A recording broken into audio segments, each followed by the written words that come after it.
Hello बच्चों, कैसे हो आप सब। तो यहाँ पे एक बहुत इंटरेस्टिंग सेशन जो कि डाउट सेशन है वो मैं आपके लिए लेकर आई हूँ। हमने आप सभी के लिए गूगल फॉर्म रिलीज किया था।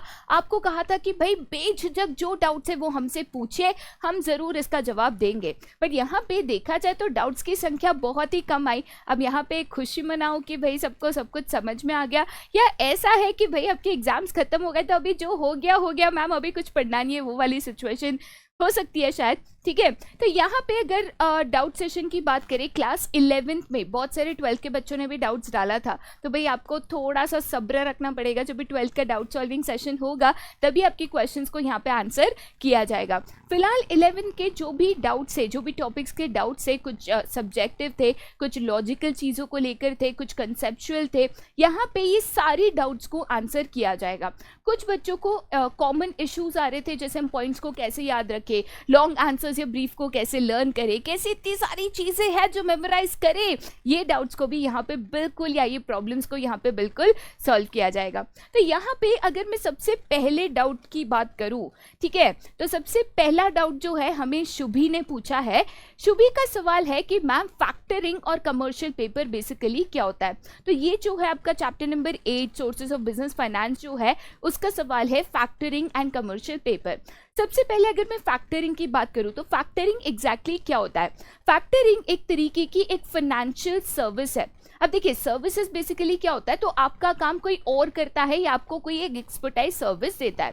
तो फैक्टरिंग के केस में बेसिकली ये जो सर्विस प्रोवाइडर होता है, मतलब जो सर्विस देने वाला व्यक्ति होता है, उसको हम यहाँ पे फैक्टर के तौर पे जानते हैं। कौन होता है फैक्टर, या फैक्टरिंग में क्या फाइनेंशियल सर्विसेज यहाँ पे दी जाती है।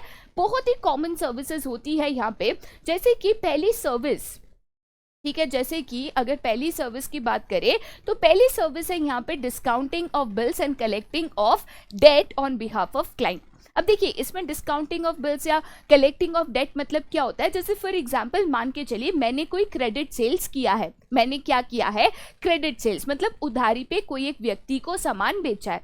ठीक है, अब ऐसे केस में क्रेडिट सेल्स करते वक्त एक क्रेडिट पीरियड होता है, राइट। 30 डेज, 60 डेज, 90 डेज एक क्रेडिट पीरियड होता है, राइट। तो ऐसे केस में मुझे वो क्रेडिट पीरियड के बाद मेरे पैसे वापस मिलेंगे। अब ऐसे केस में हम बिल्स ऑफ एक्सचेंज का इस्तेमाल करते हैं, bills receivable and bills payable.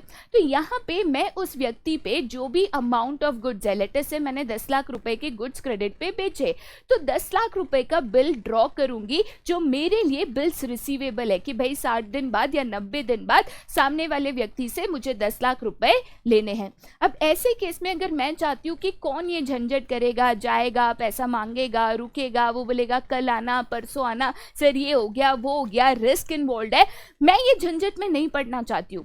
तो मैं यहाँ पे फैक्टर की फाइनेंशियल सर्विसेज लेकर, जिसको फैक्टरिंग कहते हैं, मैं ये सारा काम, ये सारा रिस्क जो है सामने वाले के ऊपर डाल सकती हूँ कि भाई ये काम है ना, तू कर ले। अब जाहिर सी बात है, सर्विस दे रहा है तो फ्री में आपके लिए कोई काम करने नहीं बैठा है, बट मैं अपना काम सामने वाले को सौंप कर एक पर्टिकुलर कमीशन या फीस चार्ज कर कर सामने वाले व्यक्ति से अपने काम को करा सकती हूँ।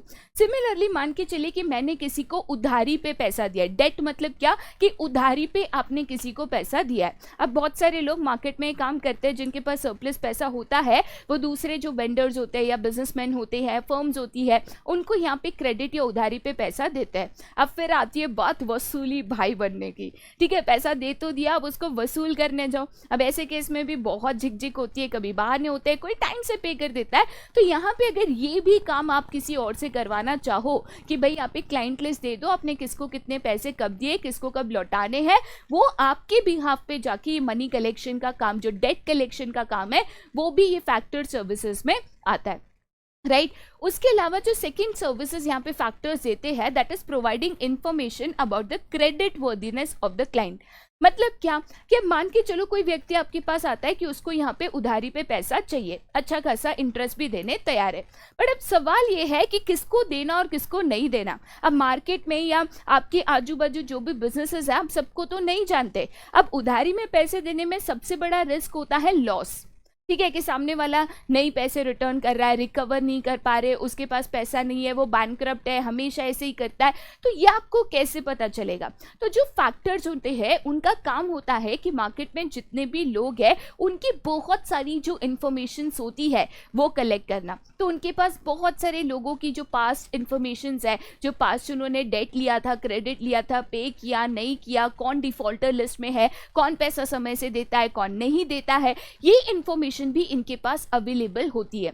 तो आप चाहो तो इनसे ये इन्फॉर्मेशन भी ले सकते हो, सो दैट आप श्योर हो जाओ कि भाई इस व्यक्ति को पैसा देना है या फिर नहीं देना है। अब थर्ड चीज यहाँ पे क्या है, तो जो फैक्टरिंग सर्विसेज है उसमें जो फैक्टर ये सर्विस आपको देता है, जाहिर सी बात है जैसे मैंने कहा कि कोई भी सर्विस फ्री नहीं होती है, तो सर्विस की कुछ फीस होती है, डिपेंडिंग ऑन द सर्विस आप क्या ले रहे हो, कितनी ले रहे हो, उस मुताबिक आपको उनको ये फीस देनी होती है, राइट। तो फैक्टरिंग क्या है, वापस रिपीट करती हूँ कि ऐसी फाइनेंशियल सर्विस जिसमें डिफरेंट टाइप्स ऑफ सर्विसेज आप यहाँ से ले सकते हो, चाहे वो सामने वाले से पैसा वापस लेना हो, चाहे वो बिल्स ऑफ एक्सचेंज डिस्काउंटिंग हो, चाहे वो यहाँ पे प्रोवाइडिंग इंफॉर्मेशन ऑफ क्लाइंट्स हो, एंड सो ऑन।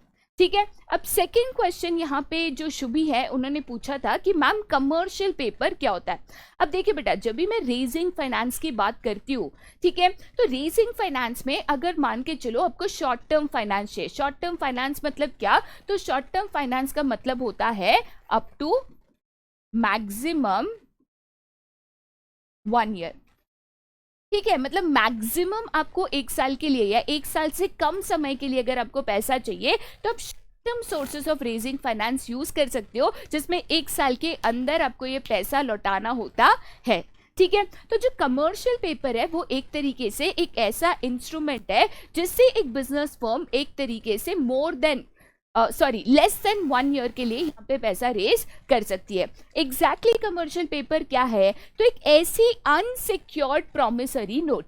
अनसिक्योर्ड मतलब क्या, तो यहाँ पे कंपनी पैसा लेते वक्त कोई भी चीज गिरवी रखना, कोलैटरल सिक्योरिटी देना, ये बिल्कुल नहीं देती, राइट तो ये अनसिक्योर्ड है। अगर मान के चलो आपने कंपनी को कमर्शियल पेपर के थ्रू यहाँ पे पैसा दिया और कंपनी अगर सही समय पे रिटर्न नहीं कर पाई तो आपके पास कोई भी कोलैटरल सिक्योरिटी यहाँ पे नहीं है। तो ये अनसिक्योर्ड प्रोमिसरी नोट है जो कंपनी इश्यू करती है जब भी वो यहाँ पे शॉर्ट टर्म फंड्स रेज करना चाहे। मतलब मैं कहती हूँ कि मेरे को 2 महीना 6 महीने के लिए पैसा चाहिए, आप मुझे पैसा दे दो, मैं आपको प्रॉमिस करती हूँ कि इतने समय में इतने ब्याज के साथ मैं आपको ये पैसा रिटर्न कर दूंगी। अब मैंने इसके लिए आपको कोई कोलैटरल सिक्योरिटी एसेट गिरवी रखना ये नहीं किया, तब ये अनसिक्योर्ड प्रोमिसरी नोट है।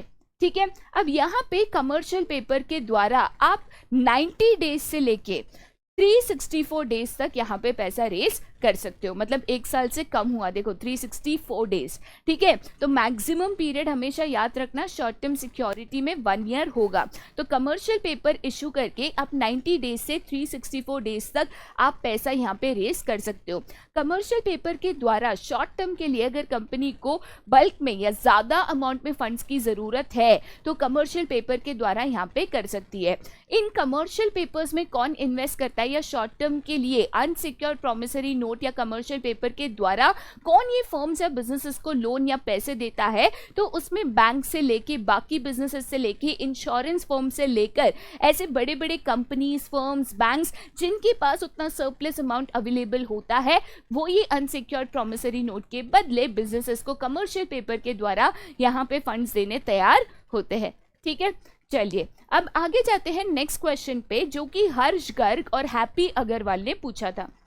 राइट अब हर्ष का तो एक कॉमन क्वेश्चन था कि मैम मुझे तो प्रिंसिपल्स ऑफ इंश्योरेंस बता दीजिए। हैप्पी को यहाँ पे एक single principle of insurance, I think principle of indemnity में यहाँ पे डाउट था, बट मैंने सबके लिए यहाँ पे सारे प्रिंसिपल्स को वापस एक्सप्लेन कर दिया है सो दैट अगर आपको और भी कोई प्रिंसिपल में थोड़ा सा भी डाउट हो तो वो यहाँ पे सॉल्व हो जाए। सबसे पहला प्रिंसिपल ऑफ इंश्योरेंस, सबसे पहले हम ये समझते हैं कि प्रिंसिपल्स ऑफ इंश्योरेंस बेसिकली क्या है। तो जब भी हम इंश्योरेंस कॉन्ट्रैक्ट या तो एग्रीमेंट बनाते हैं, राइट। तो इस केस में दोनों पार्टीज, जो इंश्योरर है मतलब जो कंपनी आपको इंश्योरेंस या रिस्क कवर प्रोवाइड करती है, और जो इंश्योर्ड है, जो ये इंश्योरेंस खरीद रहा है, जो ये रिस्क कवर ले रहा है, जो अपने आप को रिस्क से बचा रहा है, इन दोनों के लिए कुछ ऐसे सर्टेन कंडीशंस होते हैं before getting into insurance contract, कि भाई हर एक इंश्योरेंस कॉन्ट्रैक्ट में ये बेसिक चीजें आपको पता होनी चाहिए, ये उसमें प्रेजेंट होना चाहिए, जिसके ऊपर ये पूरा इंश्योरेंस बेस्ड होता है। इसी को कहते हैं प्रिंसिपल्स ऑफ इंश्योरेंस। अब सबसे पहला प्रिंसिपल क्या कहता है कि कोई भी insurance policy policy of utmost good faith होती है। मतलब क्या कि देखिए, इंश्योरर है या तो इंश्योर्ड है, दोनों पार्टी के लिए मैंडेटरी होता है कि जो भी इंफॉर्मेशन इस कॉन्ट्रैक्ट से जुड़ी हो, वो इंफॉर्मेशन सारी की सारी और 100% करेक्ट इंफॉर्मेशन आपको यहाँ पे देनी होती है। अब मान के चलिए आप एक मेडिकल इंश्योरेंस ले रहे हो, एक सिंपल से एग्जांपल दे रही हूँ, आप एक मेडिकल इंश्योरेंस ले रहे हो, तो इस केस में आपको बहुत सारे आपकी जो मेडिकल हेल्थ है, राइट, जो पास मेडिकल हिस्ट्री है, इनको लेकर सवाल पूछे जाएंगे कि अकॉर्डिंगली आपका ये कॉन्ट्रैक्ट बनेगा, अकॉर्डिंगली आपका जो प्रीमियम है वो चार्ज होगा एंड सो ऑन। तो ऐसे केस में एज एन इंश्योर्ड या जो व्यक्ति जो इंश्योरेंस ले रहा है, आपकी जिम्मेदारी बनती है कि आप सारी इंफॉर्मेशन एक्यूरेटली करेक्टली यहाँ पे सच सच बताओ। अब बहुत लोग करते हैं कि इंफॉर्मेशन करेक्टली नहीं बताते, कुछ चीज़ें छुपाते हैं, क्योंकि उनको लगता है अरे यार मैंने बता दिया, मेरे को ये दिक्कत है तो मेरा जो प्रीमियम है वो तो बढ़ जाएगा। ठीक है, आपने छुपा तो लिया, बट कल उठ के पता चल गया ना, तो इंश्योरेंस कंपनी के पास पूरा राइट होता है ये इंश्योरेंस कॉन्ट्रैक्ट को नल एंड वॉइड डिक्लेयर करना, और तभी तक जो भी प्रीमियम भरा है वो भी आपको वापस नहीं देंगे, राइट। या तो अगर आपको रियल में दिक्कत आ गई तभी पता चला तो आपका क्लेम भी सेटलमेंट नहीं होगा। तो इस केस में एज एन इंश्योर्ड आपको जो भी इंफॉर्मेशन यहाँ पे इंश्योरेंस पॉलिसी के लिए डिक्लेयर करनी होती है, आपको 100% करेक्ट इंफॉर्मेशन देनी है। और ये कायदा सिर्फ हमारे ऊपर एप्लीकेबल नहीं होता है, जो इंश्योरर है, जो कंपनी जो इंश्योरेंस पॉलिसी दे रही है, उनकी भी सर्टेन टर्म्स एंड कंडीशंस होता है। तो ऐसा नहीं कि वो टर्म्स एंड कंडीशंस आपको नहीं बता रहे, बस एक स्टार मार्क डाल दिया, नीचे छोटे अक्षरों में लिख दिया, गलत है। यहाँ पे कंपनी के लिए भी मैंडेटरी होता है कि सारे टर्म्स एंड कंडीशन जो इस इंश्योरेंस कॉन्ट्रैक्ट के ऊपर एप्लीकेबल है, इनको क्लियरली करेक्टली इन डिटेल सामने वाले को यहाँ पे बताना। ठीक है, सेकेंड प्रिंसिपल बेटा यहाँ पे क्या कहता है, तो सेकेंड प्रिंसिपल कहता है कि प्रिंसिपल ऑफ इंश्योरेबल इंटरेस्ट। अब देखिए, प्रिंसिपल ऑफ इंश्योरेबल इंटरेस्ट क्या कहता है कि जो भी व्यक्ति इंश्योरेंस पॉलिसी ले रहा है उसको सब्जेक्ट मैटर में इंश्योरेबल इंटरेस्ट होना चाहिए। बताती हूँ इसका मतलब क्या है। अब आप उसी चीज का इंश्योरेंस लोगे जिस चीज का नुकसान होने से आपका नुकसान है। अब मान के चलो मेरी कोई प्रॉपर्टी है या गोडाउन है जिसमें बहुत सारे गुड्स है। अब ये प्रॉपर्टी में अगर आग लग गई या गोडाउन में आग लग गई, गुड्स डैमेज हो गए, तो मेरे गुड्स है, मेरे पैसे उसमें इन्वेस्ट हुए हैं, तो नुकसान मेरा होगा। तो यहाँ पे मेरे उस गुड्स में या प्रॉपर्टी में या वेयरहाउस में इंश्योरेबल इंटरेस्ट है, तो मैं उसका फायर इंश्योरेंस या थेफ्ट इंश्योरेंस करा सकती हूँ। बट अगर किसी और की प्रॉपर्टी है जिसमें आग लगने से मेरा नुकसान नहीं होगा, क्योंकि प्रॉपर्टी मेरी नहीं तो नुकसान मेरा कैसे होगा, तो इस केस में मैं उसका इंश्योरेंस नहीं ले सकती, क्योंकि उस प्रॉपर्टी को कल के कुछ हुआ भी तो भी मेरा तो कुछ नुकसान ही नहीं है ना। समझ रहे हो बेटा। तो प्रिंसिपल ऑफ इंश्योरेबल इंटरेस्ट ये कहता है कि आप उसी चीज का या उसी व्यक्ति का इंश्योरेंस ले सकते हो जो सब्जेक्ट मैटर में आपका इंश्योरेबल इंटरेस्ट है, मतलब उस चीज या व्यक्ति को नुकसान पहुंचने से आपको कहीं ना कहीं मॉनेटरी लॉस होता है। ठीक है, नेक्स्ट चीज या नेक्स्ट प्रिंसिपल क्या कहता है, it is a principle of indemnity, जो डाउट हैप्पी को भी यहाँ पे था। तो प्रिंसिपल ऑफ इंडेमनिटी बेसिकली क्या कहता है कि इंश्योरेंस है ना कमाने का बिजनेस नहीं है। मतलब मान के चलो आपने एक प्रॉपर्टी का इंश्योरेंस करा, मैं यहाँ पे आपको एक सिंपल एग्जांपल दे देती हूँ सो दैट ये यहाँ पे ज्यादा क्लियर हो जाए। ठीक है, लेट अस से आपने एक property, you have insured a property worth 50 lakh rupees for fire insurance. ठीक है, there was an event of fire in your property and the total loss amounted to 15 lakh rupees. अब एग्जाम्पल क्या है पहले मैं वो समझा देती हूँ। आपकी एक प्रॉपर्टी है जिसकी मार्केट वैल्यू 50 लाख रुपए है, आपने उस प्रॉपर्टी का यहाँ पे फायर इंश्योरेंस कराया। अब अचानक से एक ऐसी घटना घट गई जहाँ पे यही प्रॉपर्टी में आपकी आग लग गई, फायर लग गया। आग लगने के कारण आपकी प्रॉपर्टी में नुकसान हुआ। जब मैंने ये नुकसान को कैलकुलेट किया, एसेस हुआ कि कितने का मुझे नुकसान हुआ, तो करीबन 15 लाख का नुकसान हुआ। अब प्रिंसिपल ऑफ इंडेमनिटी क्या कहता है कि आपका इंश्योरेंस 50 लाख का है माना, बट अगर आपको नुकसान 15 लाख का हुआ, ये 15 लाख रुपए जो है ये आप मैक्सिमम क्लेम कर सकते हो।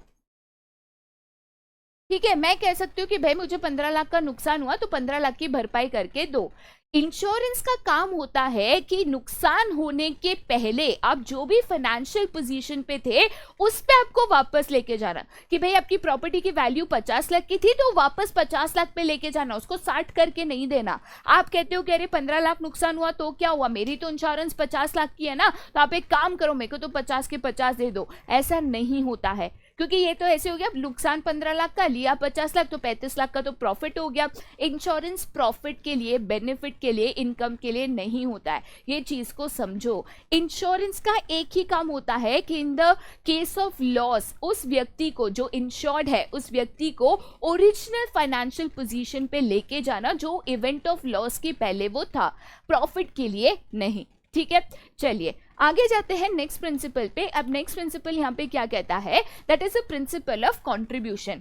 अब सबसे पहले प्रिंसिपल ऑफ कंट्रीब्यूशन कभी अप्लाई होता है, तो प्रिंसिपल ऑफ कंट्रीब्यूशन तभी अप्लाई होता है जब आपने सेम चीज के लिए एक से ज्यादा कंपनी से इंश्योरेंस पॉलिसी ली है। मतलब मान के चलो कि मेरी 50 लाख की प्रॉपर्टी है, तो उसका मैंने दोनों कंपनी ए और बी दोनों से मैंने यहाँ पे इंश्योरेंस कराया है। ए से 25 लाख का कराया है, बी से भी 25 लाख का कराया, तब ये प्रिंसिपल ऑफ कंट्रीब्यूशन अप्लाई होता है। बट अगर एक चीज के लिए सिंगल कंपनी इंश्योरेंस पॉलिसी है तो ये प्रिंसिपल एप्लीकेबल नहीं है।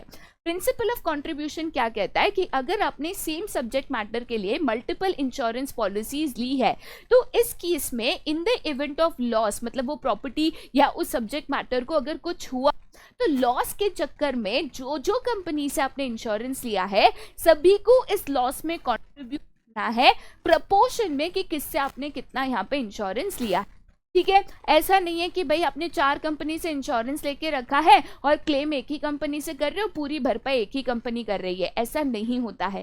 ठीक है, जितनी भी कंपनीज है सबको अपने प्रपोर्शन में यहाँ पे लॉस में कंट्रीब्यूट करना है। अब प्रपोर्शन या कैसे ये क्लेम सेटलमेंट कंट्रीब्यूशन कैलकुलेट होगा, तो इसके लिए एक बेसिक सा फॉर्मूला है कि आपका सम assured with a particular insurer कितना है, right, into the actual loss divided by total sum assured. अब मान के चलो एक सिंपल से एग्जांपल देती हूँ। सेम एग्जांपल हम यहाँ पे ले रहे हैं प्रॉपर्टी का। ठीक है, तो प्रॉपर्टी जो है, मेरी प्रॉपर्टी की वैल्यू कितनी है, 50 लैक्स। ठीक है, अब इसमें से मैंने 2 कंपनी से इंश्योरेंस लिया है, ए और बी। ए से मैंने यहाँ पे 35 लैक्स का इंश्योरेंस लिया है और बी से मैंने यहाँ पे 15 लैक्स का इंश्योरेंस लिया है। ठीक है, मतलब मैंने पूरे 50 लाख का इंश्योरेंस एक जगह से नहीं लिया, ए से 35 का लिया, बी से मैंने यहाँ पे 15 लैक्स का लिया। अब यहाँ पे मैं कह रही हूँ कि in the event of fire मेरे यहाँ पे लॉस कितना हुआ, तो लॉस यहाँ पे 25 लैक्स का हुआ, राइट। तो लॉस में दोनों ए और बी कंट्रीब्यूट करेंगे, बट मैं नहीं कह सकती कि 25 लाख का आधा ए दे दे आधा बी दे दे। क्यों? क्योंकि मैंने जो प्रपोर्शन ऑफ इंश्योरेंस कराया, ए में ज्यादा कराया, बी में कम, तो इसको मैं कैसे कैलकुलेट करूंगी। तो मान के चलो सबसे पहले मैं ये देखती हूँ कि ए कितना ये लॉस में मुझे पैसा देगा, मतलब ये 25 लाख का जो नुकसान हुआ है उसमें से ए कितना मुझे यहाँ पे क्लेम सेटलमेंट देगा। तो फॉर्मूला क्या है, sum assured with a particular insurer. A के पास कितने का इंश्योरेंस कराया है, 35 लैक्स का। ठीक है, तो यहाँ पे मैं कर रही हूँ 35 lakhs into actual loss. Actual loss बेटा कितने का हुआ है, 25 लाख का, right, divided by total sum insured. Total sum कितना इंश्योर्ड है, 35 प्लस 15, 35 प्लस 15 कितना होगा, तो यहाँ पे 50 लाख रुपीज। ठीक है, सिंपल सी बात है। अब यहाँ पे मैं क्या करूंगी, 1 2 3 1 2 3 1 2 1 2, ठीक है, ये 0 और ये मैंने कैंसिल कर दिया। ठीक ठीक है, अब मैंने यहाँ पे कर दिया 5 5 25, राइट। तो 35 लैक्स का एक जीरो गया, तो ये कितना हो गया 3,50,000 इंटू 5, समझ रहे हो। तो उतना कॉन्ट्रीब्यूशन ए देगा। सिमिलरली अगर मैं यहाँ पे बी का कॉन्ट्रीब्यूशन कैलकुलेट करूँ, तो बी से मैंने यहाँ पे 15 लाख का इंश्योरेंस लिया था, तो 15 लैक्स इंटू लॉस कितने का हुआ 25 lakh, divided by total insurance property कितने की कराई है 50 लाख, ठीक है। तो सेम तरीके से यहाँ पे भी कैलकुलेट होगा, राइट। तो यहाँ पे 1,50,000 इंटू 5 आएगा, समझ रहे हो यहाँ पे। तो ये जो बेसिक एक कंट्रीब्यूशन है कि 25 लाख में से ए कितना देगा बी कितना देगा, ये हमें यहाँ पे कैलकुलेट करना है। बट प्रिंसिपल ऑफ कंट्रीब्यूशन एक सिंपल कंसेप्ट आपको समझाता है कि अगर आपने यहाँ पे इंश्योरेंस जो है वो मल्टीपल कंपनी से लिया है for the same subject matter, हाँ एक प्रॉपर्टी है उसका ए से लिया, दूसरी प्रॉपर्टी उसका बी से लिया, तो फर्क नहीं पड़ता है। बट अगर एक ही प्रॉपर्टी का दो कंपनी से थोड़ा थोड़ा इंश्योरेंस लिया है, तो लॉस में भी उसी तरीके से उनका यहाँ पे कंट्रीब्यूशन होगा, ठीक है। नेक्स्ट प्रिंसिपल क्या कहता है, this is the principle of subrogation. अब देखिए बेटा, यहाँ पे प्रिंसिपल ऑफ सब्रोगेशन एक सिंपल सी चीज आपको समझाता है।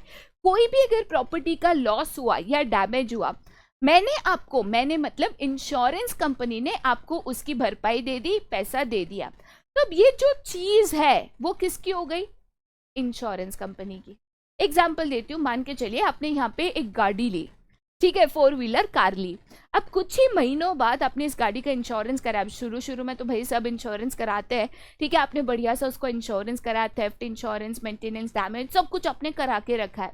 अब कुछ ही महीनों में ऐसा हो गया कि आपकी गाड़ी कोई उठा ले गया, तो आप एक दिन ढूंढे, 2 दिन ढूंढे, पुलिस में जाके कंप्लेन लिखाई कि बाबा मेरी गाड़ी जो है चोरी हो गई। अब यहाँ पे पुलिस स्टेशन में कंप्लेन लिखाने के बाद पुलिस ने कंप्लेन ली, उन्होंने ढूंढा, गाड़ी मिली ही नहीं, तो आपने इंश्योरेंस कंपनी से पैसा क्लेम किया। अब आप थोड़ा सा रिलीव्ड हो कि भाई गाड़ी चोरी तो हो गई, गुम तो हो गई, बट नसीब आपके कि आपने इंश्योरेंस कराया था, तो चलिए नुकसान यहाँ पे कम होगा। तो ऐसे केस में इंश्योरेंस कंपनी ने आपका क्लेम देखा, पुलिस में वगैरह चेक किया, सारा पेपर वर्क क्लियर है, गाड़ी गुम हो गई है, FIR रजिस्टर्ड है, ठीक है, उन्होंने आपको गाड़ी का क्लेम का सेटलमेंट दे दिया, पैसे दे दिए, राइट। अब 1 साल बाद आपकी गाड़ी यहाँ पे मिली, गाड़ी मिली तो कंप्लेन आपने लिखाई थी, तो ट्रिंग ट्रिंग आपको कॉल आया। अब आपको बोला कि आपकी गाड़ी मिल गई, आप खुशी खुशी होकर गए।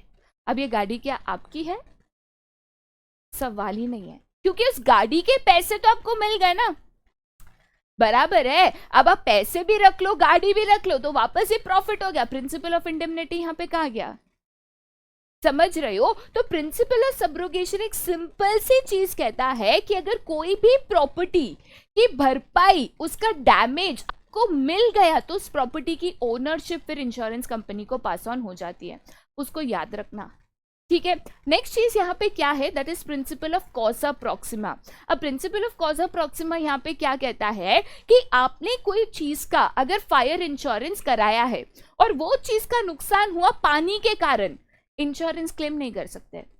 आपने जो कारण को इंश्योरेंस कराया है ना, मतलब मैंने फायर का इंश्योरेंस कराया है, तो नुकसान अगर फायर लगने से हुई तो ही मैं क्लेम कंपनी से मांग सकती हूँ, याद रखना। तो यहाँ पे कॉज ऑफ प्रॉक्सिमा यही कहता है कि कॉज ऑफ लॉस आइडेंटिफाई करना और सब्जेक्ट मैटर और कॉज ऑफ लॉस मैच करना क्लेम मांगने के लिए मैंडेटरी है। या तो एक है कि आप सारे कॉजेस का इंश्योरेंस करा दो कि कुछ भी कहीं से भी हो, कहीं ना कहीं आपका क्लेम हो जाए, ये भी आप कर सकते हो, ठीक है। नेक्स्ट चीज यहाँ पे क्या है, that is a principle of mitigation of loss. Principle of mitigation of loss क्या कहता है, सिंपल सा कंसेप्ट है, वो कहता है कि आप कोई भी चीज का अगर इंश्योरेंस कराते हो, तो ऐसा नहीं कि भाई वो चीज को लेकर फिर आप लापरवाह हो गए कि उसको जो होना है, जो नुकसान होना है, जो खतरा है होने दो, ठीक है। मतलब मेरी प्रॉपर्टी है, उसका फायर इंश्योरेंस करा, आग लग गई, मेरे को कुछ पड़ी नहीं है, ना फायर ब्रिगेड को बुला रही हूँ, ना आग कम करने की कोशिश कर रही हूँ, कुछ स्टेप्स नहीं ले रही हूँ, कुछ नहीं, ये गलत है, ठीक है। इंश्योरेंस करने के बाद भी वो आपकी प्रॉपर्टी है, तो आपको उसका पूरा ध्यान रखना चाहिए। In case of any event आपको लॉस मिनिमाइज करने की कोशिश यहाँ पे करनी चाहिए, ठीक है। सिंपल सी बात है। तो अब रियली होप कि ये जो प्रिंसिपल्स आपके लिए यहाँ पे क्लियर हो गए होंगे। ठीक है, अब हम आगे जाते हैं टू द नेक्स्ट, जो कि है what is the difference between a nominal partner and partner by holding out, जो सवाल हमारी कृषु पांडे ने यहाँ पे पूछा था। तो कृषु बेटा, पहली चीज तो मैं ये क्लियर करना चाहूंगी कि जो नॉमिनल पार्टनर है उसका एक हिस्सा पार्टनर बाय होल्डिंग आउट है। ठीक है, तो partner by holding out is a type of nominal partner. मैं आपको समझा देती हूँ, जब भी हम टाइप्स ऑफ पार्टनर की बात करते हैं तो नॉमिनल पार्टनर किसको कहते हैं? एक ऐसा व्यक्ति जो टेक्निकली आपके फर्म में पार्टनर है ही नहीं, राइट वो व्यक्ति पार्टनरशिप एग्रीमेंट में नहीं है, डीड में नहीं है, इन्वेस्टमेंट नहीं किया, ना प्रॉफिट लॉस में उसका हिस्सा है। देखा जाए तो असल में वो व्यक्ति आपके पार्टनरशिप फर्म में पार्टनर ही नहीं है। अब नॉमिनल पार्टनर दो तरीके से व्यक्ति बन जाता है। एक होता है पार्टनर बाय ईस्टॉपल। अब पार्टनर बाय ईस्टॉपल कौन होता है? एक ऐसा व्यक्ति जो दुनिया को अपने शब्दों से या एक्शन से दिखाता है कि भाई मैं इस कंपनी का पार्टनर हूं। मतलब भले वो पार्टनर नहीं है लेकिन दुनिया को बोलता है ये अरे बिंदास पैसा लगा, मेरा ही तो कंपनी है, मेरा कंपनी नहीं है, मैं पार्टनर नहीं हूं, पर दूसरों को दिखा रही हूं अरे अपना ही तो है, क्या टेंशन ले रहा है। अब ऐसे केस में in the event of loss या कोई डेट लिया या लोन लिया और आपको देख के दिया तो भाई आप फंस सकते हो। समझ रहे हो? तो पहली चीज तो बेटा ये समझो नॉमिनल पार्टनर कौन है। नॉमिनल पार्टनर जो real partner of the firm है ही नहीं, बस दिखावा करता है कि भाई मैं इस फर्म का पार्टनर हूं। ठीक है, तो एक व्यक्ति ऐसा होता है जो खुद से दिखावा करता है। अब पार्टनर बाय होल्डिंग आउट बेचारा खुद नहीं बोल रहा कि मैं पार्टनर हूं, लेकिन दुनिया बोल रही है वो पार्टनर है और वो मजे ले रहा है। ठीक है, मतलब सामने वाला बोलता है ये व्यक्ति इस फर्म में पार्टनर है, तेरे को पता है इसने पैसे डाले तो हम क्यों ना डाले। अब उसने पैसे डाले नहीं ना, वो पार्टनर है, लेकिन हंसता है, मना नहीं कर रहा है कि नहीं नहीं बाबा मैं पार्टनर नहीं हूं, किसने आपको बोला, मैंने कोई पैसे नहीं डाले। नहीं, वो खुद से नहीं बोलता कि मैं पार्टनर हूं, बट लोग जब उसको पार्टनर अनाउंस करते हैं या लोग जब उसको पार्टनर समझते हैं, वो इनकार नहीं कर रहा, ऑब्जेक्शन नहीं ले रहा, मना नहीं कर रहा, तो उसको कहते हैं पार्टनर बाय होल्डिंग आउट। अब दोनों केसेस में कोई भी इन्वेस्टमेंट नहीं होता, कोई भी प्रॉफिट शेयरिंग नहीं होता, बट बिकॉज वो दुनिया को दिखाते हैं कि वो पार्टनर है, या दुनिया को जब ऐसा लगता है वो है और वो इनकार नहीं करते, हाँ in the event of loss या तो डेट इश्यूज इनको पकड़ा जा सकता है। ठीक है, तो अब आई रियली होप कि कृषि आपको समझ में आया होगा नॉमिनल पार्टनर क्या है और दो टाइप्स ऑफ नॉमिनल पार्टनर कैसे होते हैं। ठीक है, चलिए आगे जाते हैं टू द नेक्स्ट क्वेश्चन, जो कि यहाँ पे आयुष श्रीवास्तव ने पूछा है। आयुष ने पूछा था कि ma'am why goods are not needed on an immediate basis, और उनके वेयर हाउस में क्यों स्टोर करना पड़ता है। ठीक है, तो यहाँ पे आयुष का सवाल ये है कि मैम जब हम वेयर हाउसेस की बात करते हैं, राइट वेयर हाउसेस जिसको आप यहाँ पे गोडाउन्स भी कहते हो, तो ये गोडाउन्स की क्यों रिक्वायरमेंट है? क्यों हम गुड्स को बना के डायरेक्ट बेच नहीं सकते, वेयर हाउसेस में हम उसको स्टोर करते हैं, क्यों ऐसा? देखो बेटा, इसके मल्टीपल रीजंस है। एक तो जब भी आप गुड्स का प्रोडक्शन करते हो, ठीक है, तो ऐसे गुड्स का प्रोडक्शन बल्क प्रोडक्शन होता है। मैं आपको समझाती हूँ एक एक करके रीजन। ठीक है, अब देखिए फॉर एग्जाम्पल मान के चलिए कि आपकी फैक्ट्री है जिसमें आप बटर बना रहे हो या बिस्किट्स बना रहे हो, कोई भी ऐसी चीज आप मैन्युफैक्चर कर रहे हो। अब आप अगर सोचो कि भाई रोज की डिमांड या हर 5 दिन में जो डिमांड आती है उसके मुताबिक मैं थोड़ा थोड़ा थोड़ा करके प्रोडक्शन करूं कि बनाया बिका, तो ऐसे केस में बेटा आपको लार्ज स्केल प्रोडक्शन करने ना मिलेगा, इसकी वजह से इकोनॉमीज ऑफ स्केल नहीं मिलेगा। जब हम थोड़ा थोड़ा क्वांटिटी में बनाते हैं ना तो हमें महंगा पड़ता है।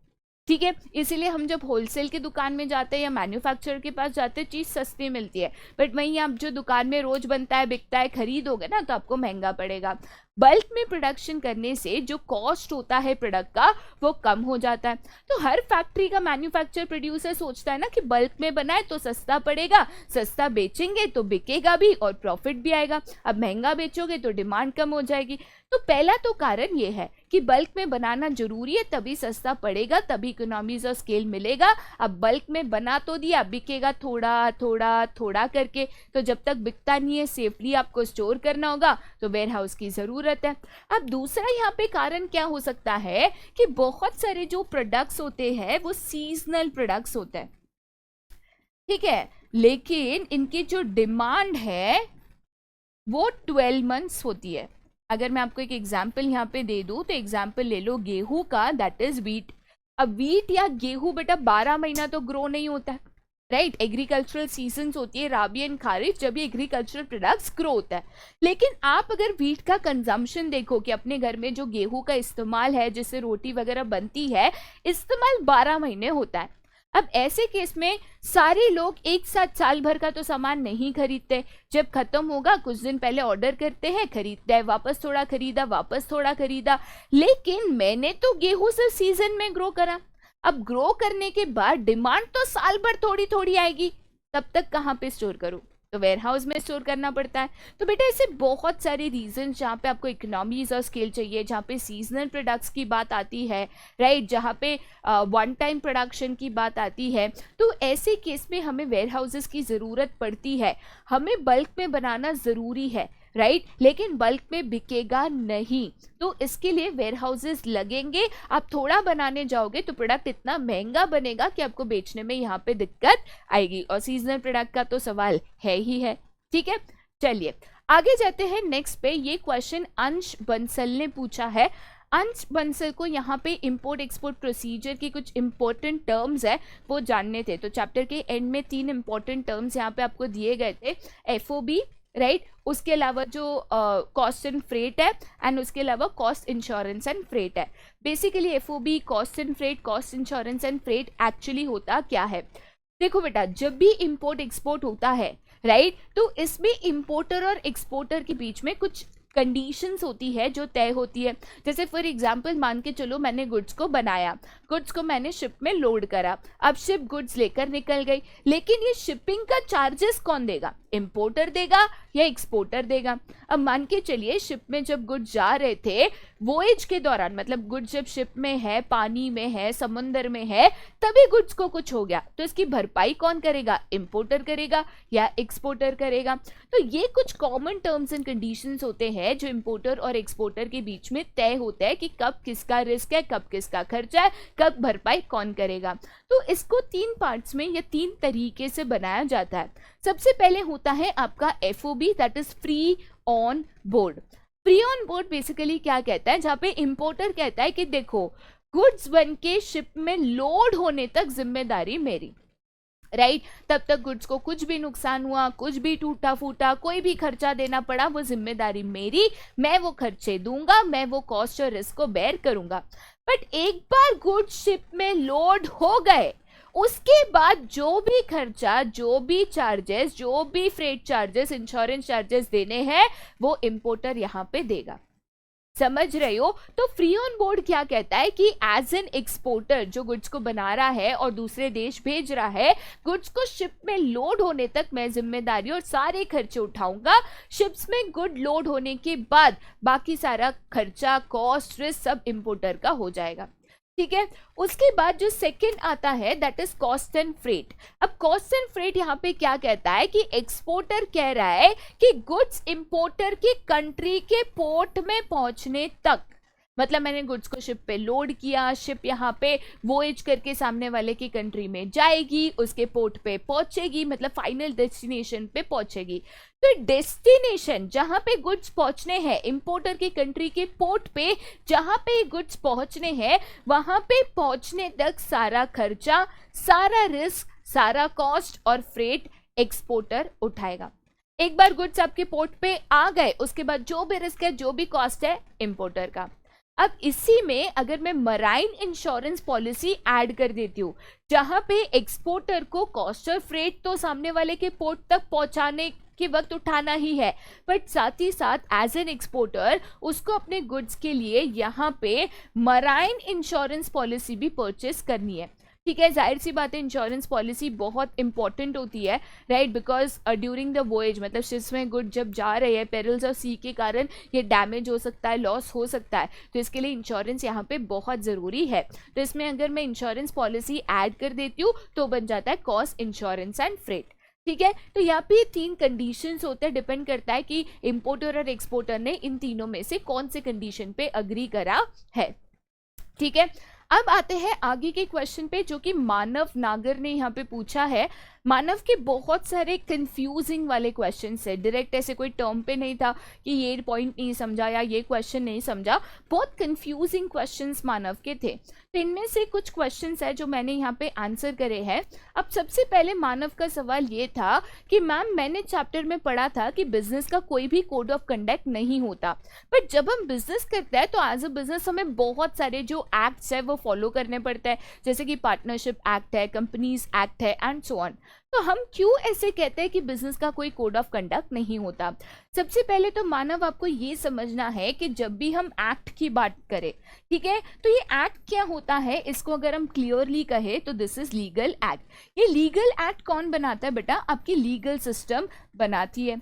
अब हर एक कंट्री की अगर बात करें तो हर एक कंट्री का बेटा लॉ ऑफ लैंड होता है। जैसे इंडिया में बहुत सारे कायदे कानून हैं जो सबके ऊपर लागू होता है। अब जैसे फैक्ट्रीज एक्ट है, तो कोई भी व्यक्ति अगर इंडिया में फैक्ट्री खोलना चाहता है तो उसके ऊपर फैक्ट्रीज एक्ट लागू होता है। मिनिमम वेजेस एक्ट है, तो कोई भी व्यक्ति इंडिया में बिजनेस करना चाहता है तो उसके ऊपर मिनिमम वेजेस एक्ट लागू होता है।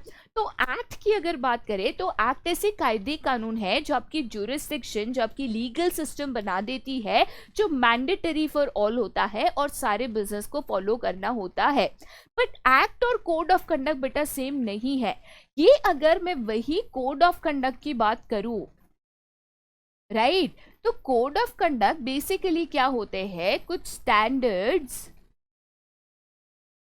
Rules and regulations etc which is normal or common behavior expected। और इसको बनाती कौन है? तो ऑर्गेनाइजेशन। मैं आपको समझा देती हूँ एग्जैक्टली क्या है, ठीक है।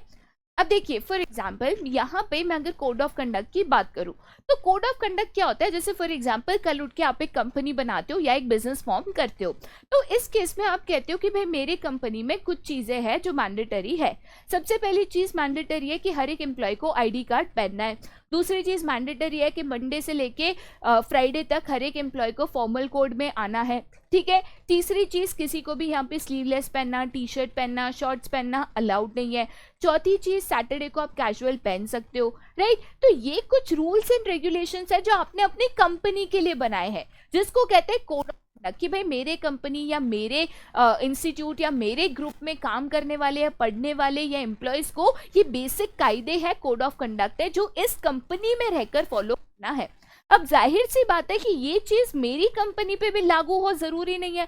मैं कहती हूँ कि भाई हमारे कंपनी में ड्रेस कोड से कुछ लेना देना ही नहीं है, आप मंडे टू फ्राइडे जो पहनना है पहनो, बस डिसेंट कपड़े पहन के आना जरूरी है, इनडिसेंसी नहीं चलती। आईडी कार्ड कैरी करना लॉग इन और लॉग आउट के लिए, गले में पहन के जरूरी नहीं है घूमना, राइट। तो इस केस में ये कोड ऑफ कंडक्ट हर एक ऑर्गेनाइजेशन खुद के लेवल पे for their own organisation, for their own business बनाती है, जो उनके एम्प्लॉयज के ऊपर लागू होता है। सबको फॉलो करना है, सबके लिए मैंडेटरी ऐसा नहीं है, उसी ऑर्गेनाइजेशन या उसी ग्रुप पे लागू होता है। अब जैसे for example bar council of India जो है वो कोड ऑफ कंडक्ट बनाती है, बट किसके लिए? लॉयर्स के लिए ना। आज मैं अगर एक चार्टर्ड अकाउंटेंट हूँ या एक डॉक्टर हूँ तो मुझे बार काउंसिल के कोड ऑफ कंडक्ट लागू ही नहीं होता है। सिमिलरली जो डॉक्टर्स के लिए एसोसिएशन है या चार्टर्ड अकाउंटेंट्स के लिए, वो अपने अपने प्रोफेशनल्स के लिए बनाती है। समझ रहे हो बेटा? तो यहाँ पे कोड ऑफ कंडक्ट एक ऑर्गेनाइजेशन या ग्रुप स्पेसिफिक होता है, जबकि कोई भी लीगल एक्ट की बात करो तो एनी बिजनेस या एनी फॉर्म ऑफ बिजनेस जो उस कंट्री में हो रहा है जिसके ऊपर एक्ट लागू है उसको फॉलो करना है, राइट। तो पहली चीज तो बेटा act and code of conduct ही अलग है, यही आपको समझना यहाँ पे बहुत जरूरी था, ठीक है। सेकेंड चीज अगेन मानव का ये कंफ्यूजन था कि मैम आप कहते हो कि इंडस्ट्री का मतलब होता है रॉ मटेरियल को कन्वर्ट करना, प्रोसेस करके इनटू फिनिश गुड्स, राइट। लेकिन प्राइमरी एंड टर्शियरी इंडस्ट्री में तो कोई रॉ मटेरियल होता ही नहीं है, ना कुछ प्रोसेस होता है। बेटा यहाँ पे अगेन आप कंफ्यूज हुए हो between manufacturing industry and industry. आप यहाँ पे बहुत ज्यादा कंफ्यूज हो गए हो, ठीक है। इंडस्ट्री का मतलब रॉ मटेरियल लो, प्रोसेस करके फिनिश गुड्स में कन्वर्ट करो नहीं होता। मैन्युफैक्चरिंग इंडस्ट्री का मतलब होता है रॉ मटेरियल को लेकर प्रोसेस करके फिनिश गुड्स में कन्वर्ट करना। इंडस्ट्री क्या होती है? कोई भी ऐसा बिजनेस या प्रोसेसिंग यूनिट का ग्रुप जो कोई भी प्रोडक्ट या सर्विस में डील करे। अब जैसे फॉर एग्जांपल मान के चलो एयरलाइन इंडस्ट्री हम कहते हैं, तो एयरलाइन इंडस्ट्री में हर वो कंपनी जो एयरलाइन सर्विस देती है, जैसे जेट एयरवेज है, एयर इंडिया है, विस्तारा है, गो एयर है, ये सारी कंपनी जो एयरलाइन सर्विसेज देती है एयरलाइन इंडस्ट्री में आती है। तो एक ग्रुप ऑफ कंपनीज जो सिमिलर सर्विसेज दे रही है, इनको मैं अगर कंपाइल करूं तो इनको कलेक्टिवली इंडस्ट्री बोला जाता है। इंडस्ट्री में कोई भी बिजनेस, कोई भी कंपनी जो गुड्स और सर्विसेज में डील करती है वो आ सकती है। अब मैं कहती हूँ टेलीकम्युनिकेशन इंडस्ट्री, मैं कहती हूँ एजुकेशन इंडस्ट्री, तो यहाँ पे इंडस्ट्री मतलब मैन्युफैक्चरिंग नहीं होता है। मैन्युफैक्चरिंग इंडस्ट्री बोलूँ तो हर वो फर्म या हर वो बिजनेस जो मैन्युफैक्चरिंग एक्टिविटी में इन्वॉल्व है वो मैन्युफैक्चरिंग इंडस्ट्री में आता है। हाँ, वो लोग रॉ मटेरियल को प्रोसेस करके फिनिश गुड में कन्वर्ट करते हैं। समझ रहे हो बेटा? तो इंडस्ट्री एक कॉमन टर्म है जो एक group of businesses into similar activity को दिया जाता है। अब वो गुड्स में भी डील कर सकते हैं, सर्विसेज में भी कर सकता है। अब जैसे मैं प्राइमरी इंडस्ट्री कहती हूँ तो सारे बिजनेसेस जो यहाँ पे नेचुरल रिसोर्सेज से रिलेटेड होते हैं, जैसे एक्सट्रैक्शन ऑफ मिनरल्स है या एग्रीकल्चरल एक्टिविटीज है, वो सारे प्राइमरी में आ गए, राइट। टर्शरी में सारे सर्विस प्रोवाइड करने वाले बिजनेसेस आ गए, तो इनको कंबाइन करके टोटल मैंने टर्शरी इंडस्ट्री कह दिया। समझ रहे हो बेटा? ठीक है, चलिए आगे जाते हैं to the next, that is export procedure and import procedure. अब ये सौमेश चौरसिया का सवाल था, ठीक है। अब उन्होंने एक्सपोर्ट और इंपोर्ट प्रोसीजर लिख दिया, बट ये प्रोसीजर बहुत ही लेंदी क्वेश्चन है। लेंदी बोले तो मतलब इतने सारे स्टेप्स है एंड इतने सारे डॉक्यूमेंट्स है। तो यहाँ पे मैं एक वीडियो लिंक यहाँ पे अटैच कर दे रही हूँ। इस वीडियो लिंक पे आप जाकर ये प्रोसीजर यहाँ पे इन डिटेल समझ सकते हो। एक कोई पर्टिकुलर स्टेप या डॉक्यूमेंट है तो ज़रूर बता दीजिएगा, यहाँ पे आपका डाउट सॉल्व किया जाएगा। बट मैं आपको सजेस्ट करूँगी कि इस वीडियो में ये डिटेल में एक्सप्लेन है आप ही के लिए, तो आप ये वीडियो को देखकर ये डाउट को यहाँ पे सॉल्व कर सकते हो, ठीक है। चलिए अब आगे जाते हैं नेक्स्ट पे, जो कि कॉमन क्वेश्चंस थे, जहाँ पे सजेशंस या बेसिकली कैसे चीज़ों को याद रखना, राइट, कंफ्यूजन्स होते हैं, पढ़ तो लिया बट समझ में नहीं आ रहा है, इन तरीके के जो कॉमन इश्यूज या प्रॉब्लम्स है, जो हो सकता है और भी बहुत सारे बच्चे यहाँ पे फेस करते होंगे, उनके ये कॉमन इश्यूज को यहाँ पे हम एड्रेस करेंगे। अब सबसे पहले यहाँ पे सवाल पूछा है डैनियल ने। डैनियल का कहना है कि how to learn theory for boards. अब शोएब का कहना है कि how to remember the documents of internal trade. Deepak का कहना है कि how to memorise easily all types of stores and their merits and demerits. Basically यहाँ पे जो रिटेल वगैरह की बात की थी, ठीक है, इंटरनल ट्रेड में जो डिफरेंट टाइप्स ऑफ स्टोर्स थे, जैसे chain stores, departmental stores and so on, तो उसके बारे में यहाँ पे दीपक हमें पूछ रहे हैं। अब देखिए बेटा, हर एक क्वेश्चन में ऐसे लगता है कि कैसे याद रखे। अब एक्सपोर्ट प्रोसीजर इतना लंबा चौड़ा है, कैसे इसको याद रखे, इतने सारे पॉइंट्स है, कैसे याद रखे, इतनी सारी थ्योरी है, कैसे मेमोराइज करे। तो कुछ कॉमन पॉइंट्स है जो मैंने इन सवालों से बनाए हैं, ठीक है। एंड बनाए मतलब ये चीज़ों को हम खुद करते आ रहे हैं, जिन्होंने हमें एज अ स्टूडेंट इन्हीं कन्फ्यूजन्स को दूर करने के लिए या इन्हीं प्रॉब्लम्स को सॉल्व करने में मदद करा था। तो वही पॉइंट्स है कॉमन जो मैं आपके साथ शेयर करूंगी। लेकिन एक चीज़ बेटा याद रखिएगा, कोई भी चीज़ रातों रात नहीं होती है, कोई भी चीज़ का शॉर्टकट नहीं होता। अब यहाँ पे मैं आपको बोल दूं कि बस आप 2 मिनट आंख बंद करो, ये मंत्र बोलो और सब याद हो जाएगा, ऐसा नहीं होता है। Everything requires a practice, practice करना, परसिस्टेंट होना, ठीक है। कोई चीज़ को लेकर एक फोकस होना कि भाई एक बार में नहीं हुआ तो और एक बार और एक बार और एक बार, बहुत ज़रूरी होता है। प्रैक्टिस, परसिस्टेंस, जो आपका फोकस है, ये बहुत इंपॉर्टेंट होता है। तो ऐसा नहीं है कि टिप्स दे दिया, अरे चलो ये मैम ने बोल दिया इसको करेंगे सब कुछ सॉल्व हो जाएगा। You will need time, you will need practice, और ये रातों रात नहीं होना है, ये भी मैं आपको बता दूं। और रातों रात होने वाली चीज़ कभी कोई इंसान को सक्सेसफुल भी नहीं बना पाई है, ठीक है। तो यहाँ पे मैं अगर इस कंसेप्ट की बात करूँ, या यहाँ पे अगर मैं मेमोराइजिंग या रिमेंबरिंग कंसेप्ट्स की बात करूँ, या पढ़ा याद नहीं रहता है, भूल जाते हैं, इसकी बात करूँ, तो कुछ कॉमन पॉइंट्स है जो आप यहाँ पे फॉलो कर सकते हो। सबसे पहली और ज़रूरी चीज़, कभी भी सिर्फ रीड मत करो। अब बच्चों की एक बहुत बुरी आदत होती है, एक आलस सा आता है हमें चीज़ों को लिखने में। तो हम क्या करते हैं, घंटों घंटों लेक्चर्स अटेंड करते हैं। अब अटेंड करते हैं, बस ऐसे स्क्रीन के सामने खड़े हैं, कान में ईयरफोन्स डाले हुए हैं, ज़ॉम्बी की तरह सुन रहे हैं। अब हमें लगता है कि बस हमने सुन लिया, या तो बुक है हमारे सामने, हम लाइन टू लाइन रीड कर रहे हैं। भाई नॉवेल या स्टोरी बुक है क्या? हाँ, क्या आपने बस रीड कर लिया, स्टोरी याद रह गई, वर्ड टू वर्ड याद रहेगा क्या? पॉइंट मेमोराइज होगा क्या? नहीं। अब यहाँ पे रीड करने से या सिर्फ सुनने से चीजें याद नहीं रहती। ठीक है, आपको चीजों को अगर बेटर मेमोराइज करना है या बेटर समझना है तो बहुत इंपॉर्टेंट है कि आप उसको लिखो। और लिखते वक्त जब मैं कहती हूँ मेक योर ओन नोट्स, मतलब ये नहीं कि टेक्स्ट बुक का लिखा आपने बस कॉपी मारा। सी ये तो ऐसे हो गया कि भाई आप छाप रहे हो, छापने वाली बात भी यहाँ पे करने की बात नहीं कर रही हूँ। जब मैं कहती हूँ मेक योर ओन नोट्स, बहुत इंपॉर्टेंट है। जैसे फॉर एग्जांपल मान के चलो कि मैंने यहाँ पे क्वेश्चन पढ़ा डिपार्टमेंटल स्टोर और उसके फीचर्स। ठीक है, मैंने एक बार रीड किया, समझा, वापस रीड किया, समझा, अब मैंने उसी चीज को खुद के वर्ड्स में लिखने की कोशिश करी। तो बुलेट पॉइंट्स यूज करके, एग्जाम्पल्स यूज करके, ओन वर्ड्स का इस्तेमाल करके उन कंसेप्ट्स को आप लिखो। क्या होता है ना, एक तो सामने वाले के शब्द में जब हम पढ़ते हैं और याद रखने की कोशिश करते हैं और जब खुद के शब्दों में करने की कोशिश करते हैं बहुत डिफरेंस आता है। तो ट्राई टू राइट, है ना, और वो भी अपनी लैंग्वेज में आप उसको लिखो, अपने तरीके से आप उसको समझकर लिखो। इससे चीजें हमेशा बेहतर याद होती है। अब लंबे क्वेश्चंस है, बहुत सारे पॉइंट्स है, तो हेड पॉइंट्स को लिखो, हेड पॉइंट्स को यहाँ पे पढ़ो, हेड पॉइंट्स को मेमोराइज करो, इंपॉर्टेंट है। अंदर का जो भी उसका एक्सप्लेनेशन है ओन वर्ड्स में लिख सकते हो, एग्जाम्पल्स दे सकते हो। ठीक है, दूसरी चीज यहाँ पे जो बहुत ज्यादा काम करता है कुछ क्वेश्चंस में, यहाँ पे शॉर्ट फॉर्म्स या निमोनिक्स या कीवर्ड्स को यहाँ पे यूज करो।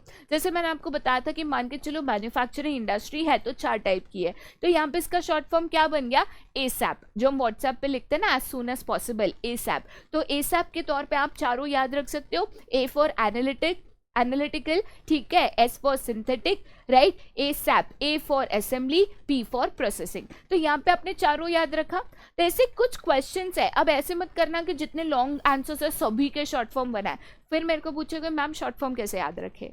तो कुछ जो इंपॉर्टेंट क्वेश्चंस है जो बिल्कुल याद नहीं रह रहे, उसके ऐसे निमोनिक्स या शॉर्ट फॉर्म्स बना के या थोड़ा सा ऐसे म्यूजिकल टोन में चीज़ों को बोलकर उसको याद रखने की कोशिश कर सकते हो। ठीक है, जैसे मैंने आपको PMN BGR ये भी सिखाया था, राइट। नेक्स्ट चीज़ यहाँ पे क्या होती है, तो understand the concept and use examples, right. देखिए बेटा, बहुत बार ऐसे होता है कि हम चीज़ों को रटने की कोशिश करते हैं। अब एक क्वेश्चन रट लोगे, एक चैप्टर रट लोगे, कितने चैप्टर्स रट पाओगे? 10, 11, 12 चैप्टर्स, और उसका हर एक क्वेश्चन, हर एक वर्ड?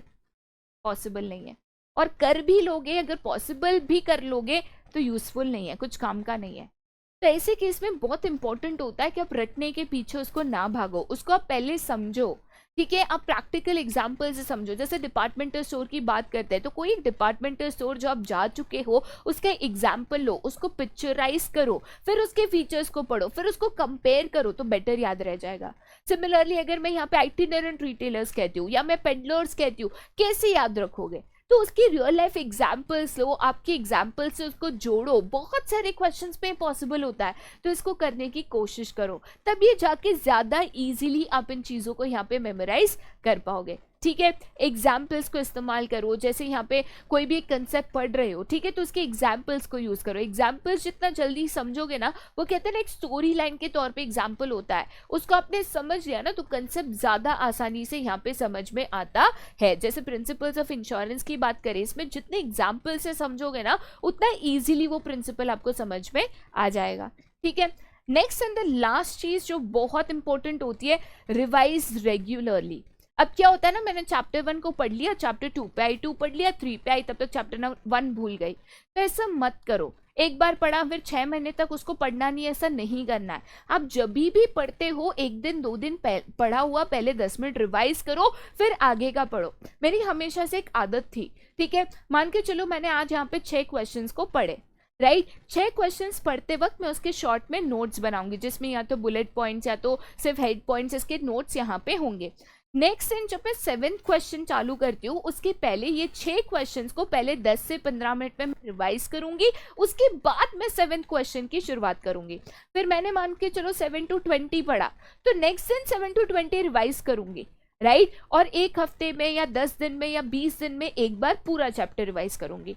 तो ये चीजें करो। कितने सारे बुक्स में आपका पीछे क्विक रिवीजन दिया हुआ होता है, तो वो तो आपको रेडीमेड पॉइंट्स दे रहे हैं यार, इससे ज्यादा आसान जिंदगी क्या होगी आपकी। तो रिविजन्स करना बहुत इंपॉर्टेंट होता है, वरना एक नॉर्मल ह्यूमन टेंडेंसी होती है कि चीजें पुरानी होती है, आप उसको याद नहीं करते तो भूल जाते हो। अब जिंदगी में बहुत इंस्टेंसेस होता है जो या तो बार बार आपको याद आते हैं या तो कोई कराता है, उसको कभी नहीं भूलोगे। बट कोई एक ऐसा इंस्टेंस है जो हो गया, उसके बाद कभी उसकी बात ही नहीं हुई, कोई याद ही नहीं करा, तो हो सकता है आप उसको भूल जाओ।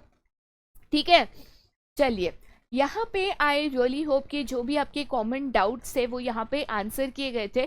कुछ इररिलेवेंट डाउट्स थे। इररिलेवेंट मतलब क्या, कि कोई बच्चा कहता है मैम चैप्टर 2 नहीं समझा, ठीक है, तो उसके लिए मैं रिक्वेस्ट करूंगी कि आप चैप्टर 2 के जो वीडियोस है चैनल्स पे आपके लिए अवेलेबल है।